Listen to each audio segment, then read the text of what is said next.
The Apple Magic Keyboard and the MX Keys Mini are both priced at $99, so it can be quite difficult to decide which is the better keyboard to get, since each of them has its own merits. This video will help you decide which keyboard is the better option, and we'll cover things like typing sound, typing experience, portability, cross-platform compatibility, and a few other aspects that you might be interested in.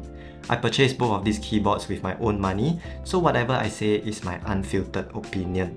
With that out of the way, let's get into the review.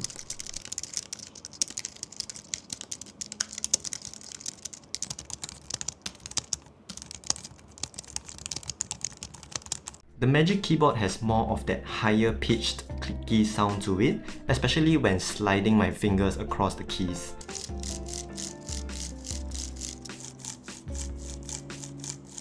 The MX Keys Mini sounds slightly more quiet and the sound has a lower pitch, but neither of these keyboards are anywhere near disruptive at all if you're concerned about the noise of the keyboard bothering people around you. Both are relatively quiet and equally suitable for office and library environments. The typing experience on the Magic Keyboard is as close as you can get to the one on the MacBook. Practically no adjustment time is needed since the layout, the key size, the key travel, the key pitch, they are all extremely similar to the ones on the MacBook. The only difference is that the Magic Keyboard has full-sized left and right arrow keys, but the MacBook has half-size ones. The size of the keys on the MX Keys Mini looks the same as the ones on the Magic Keyboard, but the key pitch is slightly smaller and there seems to be slightly more key travel compared to the Magic Keyboard. The thickness of each key on the MX Keys Mini is also thicker than the ones on the Magic Keyboard, and there are circular indentations on the surface. Logitech claimed that this is to minimize the chance of a mistype because the indentations increases the awareness of your finger's position on each key. But frankly, it's kind of hard to tell if it really improves the typing accuracy, since accuracy is dependent on a lot of other factors. Okay, go.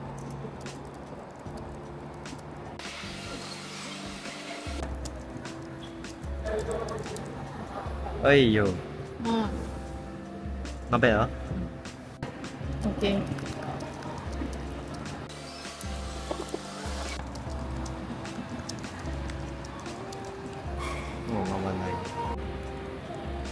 This is my girlfriend trying monkey type on the Magic Keyboard.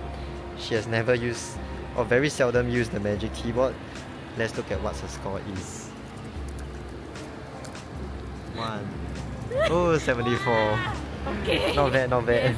Okay, now she's gonna try the MX Keys Mini on monkey type.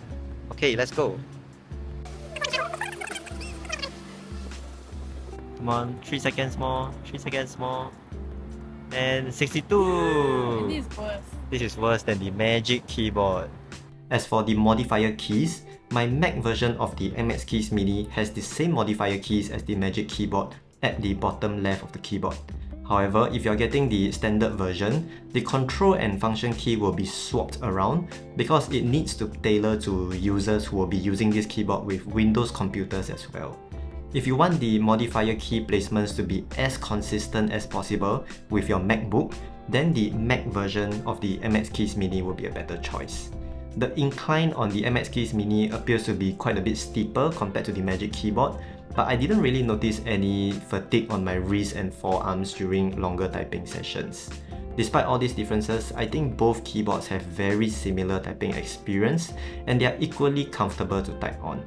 I was able to type for hours on both of them without any issues.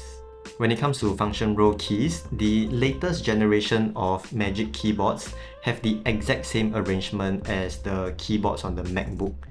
It has full-size function row keys instead of half-size ones that you see on the MacBook, but because my Magic Keyboard is the older generation, the F5 and F6 keys don't have any function to it. The function row keys on the MX Keys Mini have a different arrangement, and some of the default keys are also different from those on the Magic Keyboard. This difference does make it quite frustrating initially, as I often use the F3 key on my Magic Keyboard to switch between apps, but the F3 key on the MX Keys Mini is a connectivity key. The MX Keys Mini is, however, supported by the Logi Options app, which lets you switch the default utility keys to other actions instead. But because the first 3 keys are reserved for connectivity, they are fixed and cannot be customized.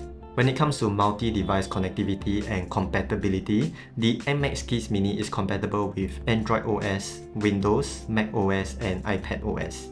It has 3 connectivity buttons that lets you connect and remember up to 3 devices, which is super convenient when you are trying to switch between your laptop, tablet, and phone.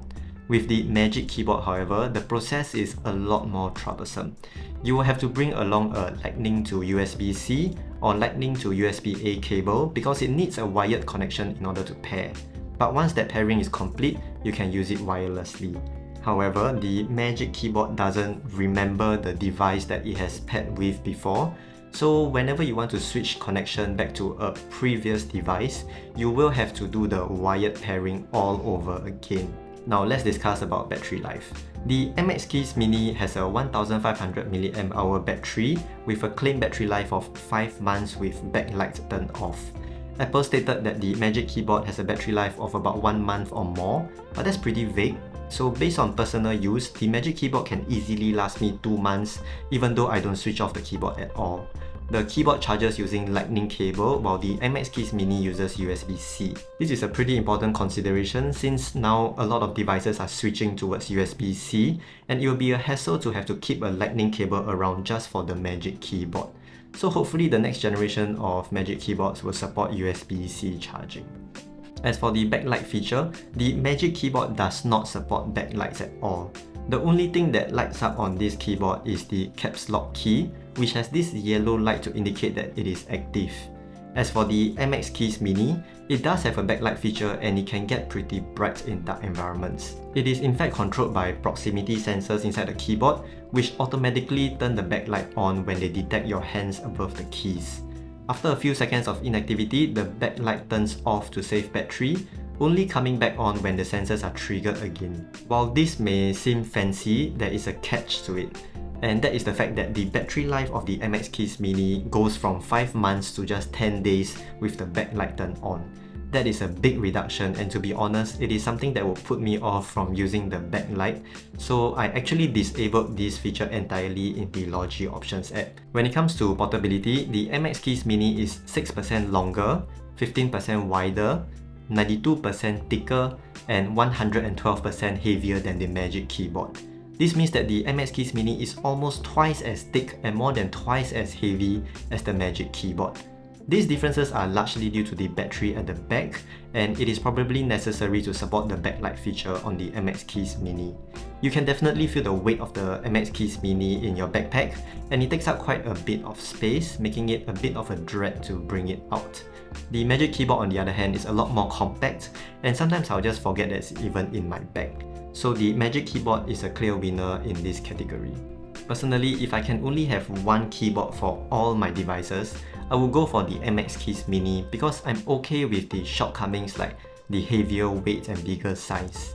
They are just slightly inconvenient for me, but for the Magic Keyboard, the trouble with switching between devices is just too much, and I would rather just not pair it with my mobile devices and just use the on-screen keyboard instead. Since the MX Keys Mini has a very similar typing experience to the keyboard on my MacBook, I do not feel like I'm losing out much by going for the MX Keys Mini. Alright folks, I hope this video was helpful and I'll see you guys again in the next one. Bye bye.